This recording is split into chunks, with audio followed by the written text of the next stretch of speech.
You are listening to the Daily Homily for Magdala in the Holy Land.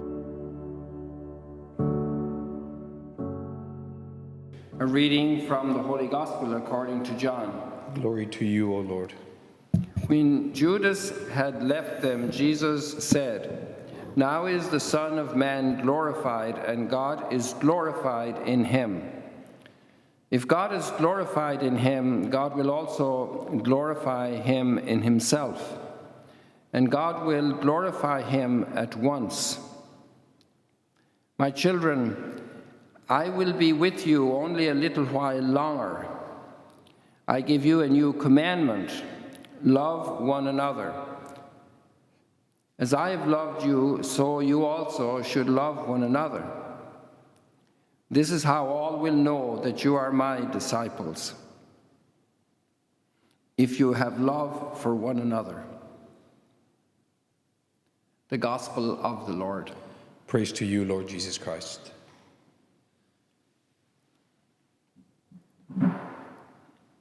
If you have love for one another. This is the test of disciples. There's also a word here that impressed me now just in the reading as I heard it, and it is, "The Lord is gracious and merciful, slow to anger." To be of great kindness, we have these wonderful grandparent figures that are so kind, and they smile and they have ice cream when the children go to visit the grandchildren. And they are kind and they are praising the children, and they are excited actually because it's lovely to see little children growing up. And if they're their own grandchildren, how much more joy does that bring? And so kindness is abundant there. And it comes almost naturally as well, because it's the correspondence to the beauty and innocence of those little lives that are beginning to grow and flourish.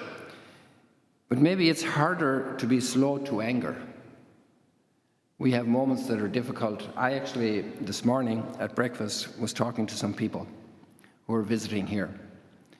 And they told me about a dreadful situation that actually stirred anger in my heart, because it's a situation of extortion. In a country that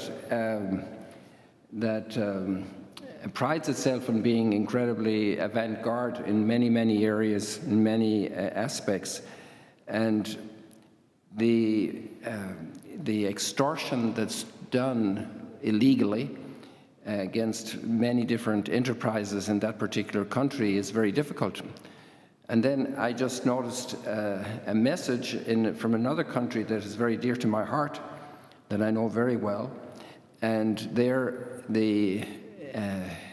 was a complaint by public officials from a very well-known fact that I actually know about from many stories as well, but it hasn't been addressed publicly, of very significant extortion and gangs at work in that country, which was not the case at all some decades ago. In fact, it was an incredibly peaceful place to live. In general, everybody and every human being brings problems with us, but in general, this type of problem did not exist at all. And so one feels anger. And I'm not sure what your list of motivations would be to feel anger. Things that go wrong, things that are horrible. And one of